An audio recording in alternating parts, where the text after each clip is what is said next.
Want to add your favorite song to your Instagram story in just a few taps?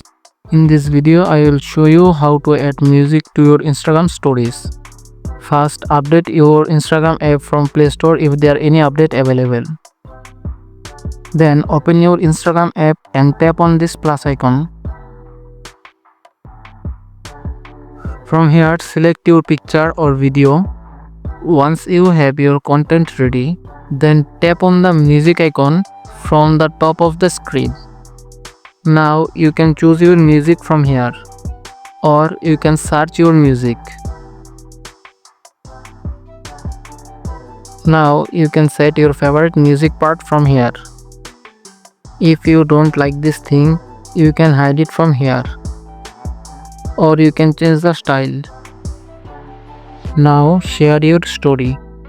And that's how easy it is to add music to your Instagram story. Thank you.